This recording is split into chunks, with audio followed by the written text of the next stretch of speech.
Welcome aboard, it's Captain G. This is the recap video for Nordic Theater Winter War 1939 to 1940.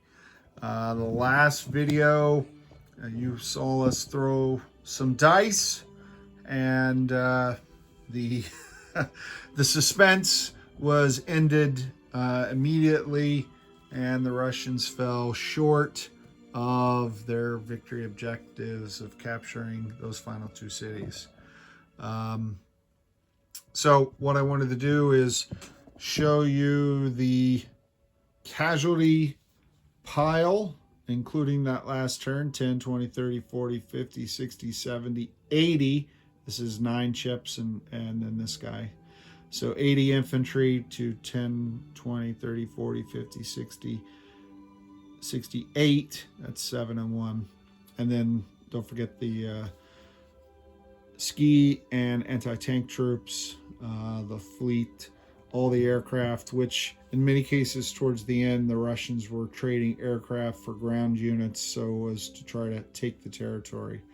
And 2 to 1 at least, perhaps 3 to 1 on tank casualties, and much stiffer 4 to 1 probably on artillery casualties. Russians to the Finns. So would I recommend this game? Absolutely. One of the things that I like about the game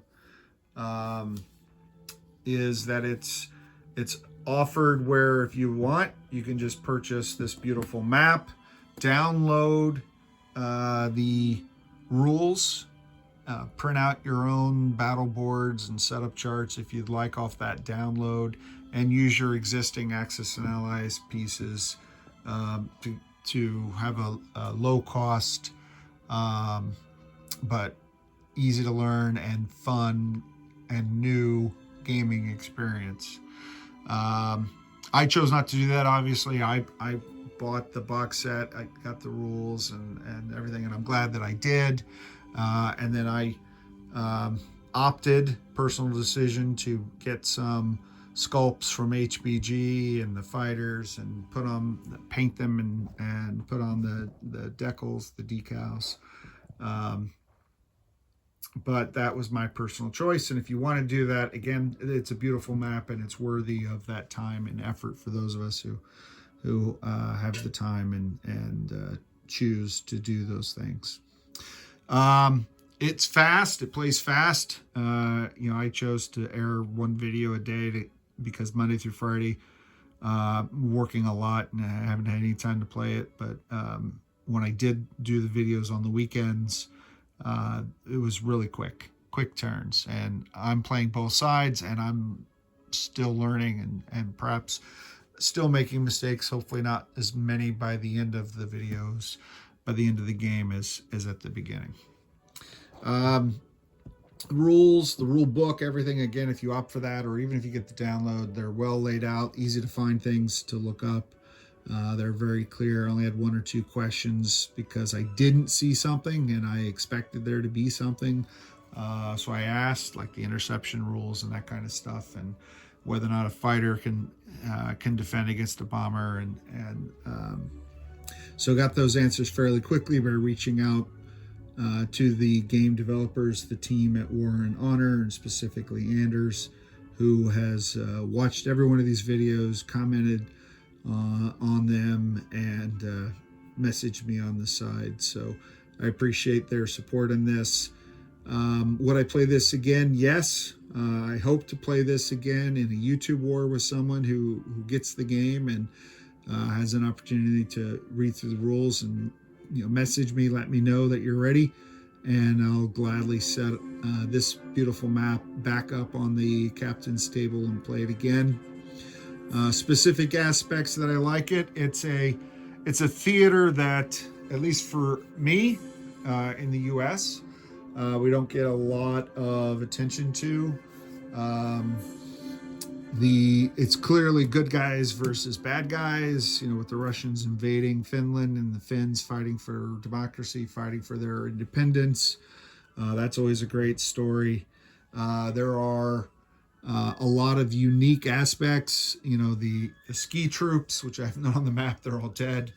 But, you know, the ski troops and their offensive capability and movements, the anti-tank troops to basically turn the Russian tanks into, I want to say mote, but that's just me trying to say a word that I learned recently. But basically chopping these things up and then coming back and taking them out. I love that mechanic where the anti-tank troops are 3 when paired 1-to-1 against Russian tanks, but on their own they're just ones. They're just regular infantry, or less than a regular infantry, even in defense.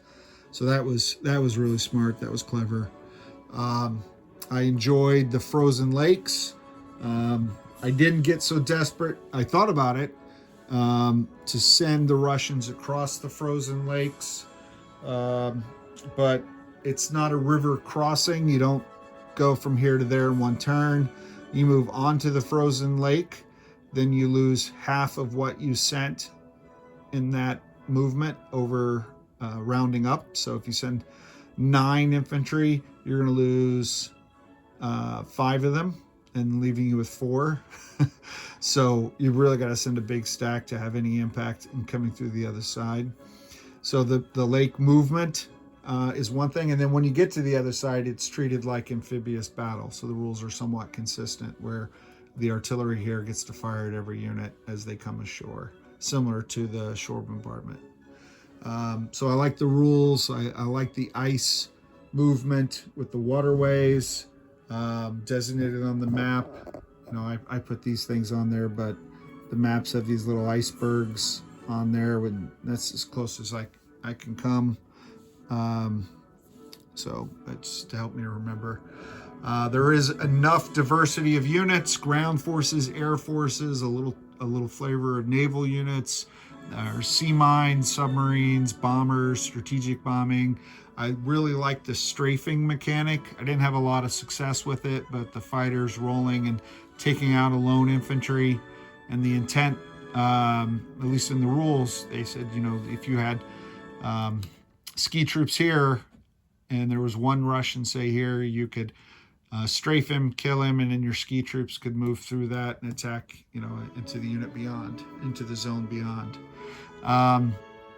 There's very open to home rules, house rules. Obviously, any game, once you get it, you can house rule as you like, but there's discussion in the rule book about supply rules and roads and other types of home rules. And in the Facebook page, some folks have added tactical bombers as opposed to strategic, which was part of my logic and just going direct with the strategic bomber being a tactical bomber sculpt. Again, personal choice there. So really enjoy it. Thanks for watching and putting up with all the videos. Thanks for commenting and questioning, and 2 thumbs up. This was a lot of fun. Highly recommend it. If you're asking, well, what about the negatives in your critique? You didn't say any. I don't really have any, to be honest. I really don't.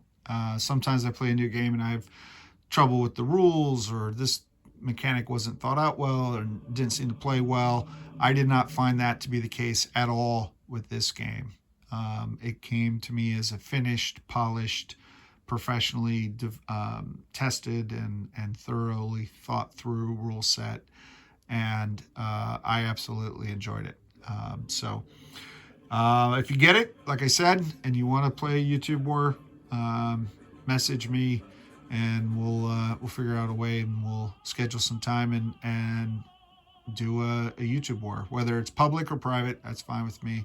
I have no problems in case you don't want to do that.